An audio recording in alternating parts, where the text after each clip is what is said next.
Good afternoon. So we are here at Colares. We had a beautiful day today. We went up to the lighthouse, w- which is called Cabo da Roca, which is the westernmost point of Europe. So almost 2000 plus years back, at the time of Jesus Christ, there was a man who was found to have very special abilities. And those abilities, while were visible to all, but only very few could actually understand. And he had 12 followers. These 12 were very ordinary people. And there was nothing special about them other than the fact that they found the master. And they found something in the master which made them come back to the master again and again. And they started to follow the master. Apparently, it seemed to them that they were following the master, but in fact, the master had chosen them since a long time back. And when the master comes, he gathers his disciples. So somebody said yesterday, you promised me we will jump together in the pool.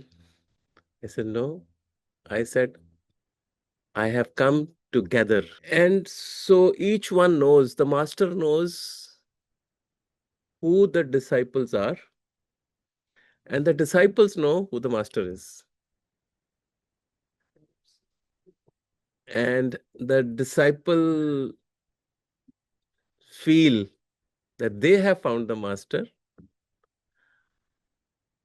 but the master knows that he has gathered them and that they have waited for the master to come. So when these disciples followed the master, he was just one of them, but clearly there was something in the master that made these follow him everywhere. And they knew that there was something different about him because he challenged every norm that existed at that time.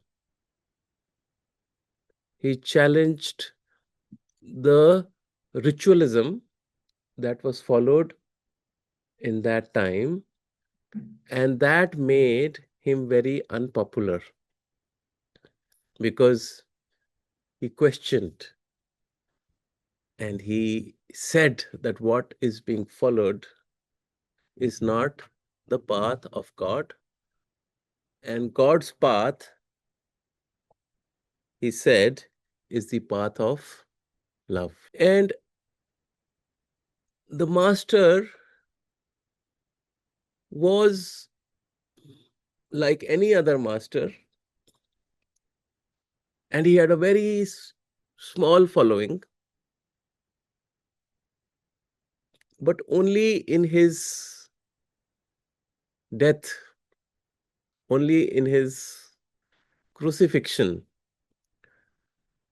did he become a master who was followed by more than half the world. So actually, only after he left his body did he really become a master to the world. And actually, a religion was formed, which is Christianity. But when he was alive, when Jesus was alive, he was just a master. And his disciples were just ordinary disciples. It is only later on when each one of them was following that master, they felt that they were very, very ordinary people. There was nothing great about them, except they thought they had found the master. But it was the master who knew what was their greatness, who they actually were. And it was only when the master was later on known as Jesus the Christ, did people realize the value of those 12 disciples. They had no value. They themselves thought they had no value. But then the world thought that these were the 12 who first recognized the master, and they have got personal teachings from the master. They have been personally touched by the power of love of the master. And with that, as time went, they started to experience something in them that made people not only pay attention to them, but realize the power of the master himself. Because a master who can touch the lives of ordinary people and transform them cannot be an ordinary master, which can touch water and it can become wine, can touch water and it can become nectar, can only happen when the master is carrying the energy of that one source, which is the ocean of love and compassion. And soon, these disciples were anointed as apostles. And it happened over a period of time. But in their lives, when they were alive, they knew they were only ordinary people who had just followed a master. But it was the grace of the master, it was the love and power of the master that made them who they became. So it's not what they did, it's what the master did.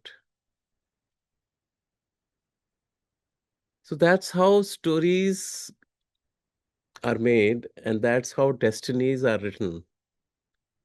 And that's how we get to know much later in time what we experienced.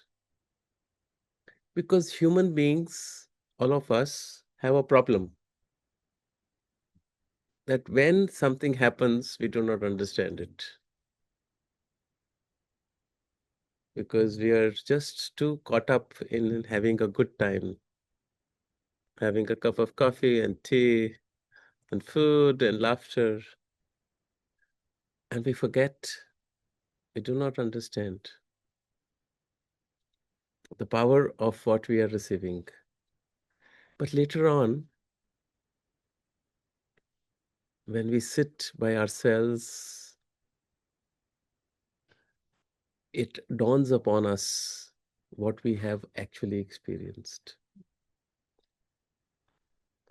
That's why when we look back at our lives, we realize how foolish we were and how wise we have become now. And when you look back 10 years later, you will still say the same because that's how life is. You always look back and learn.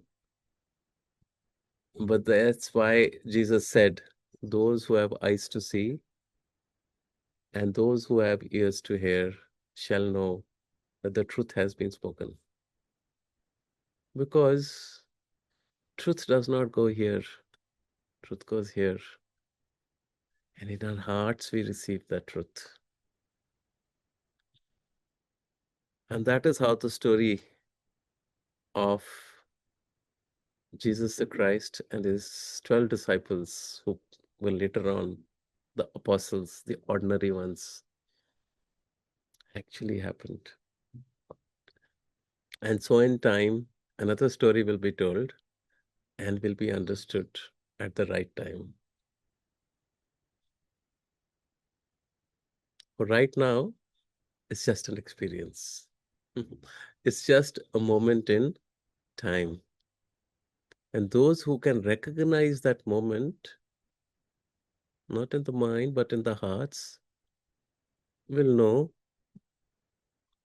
that the truth has been spoken.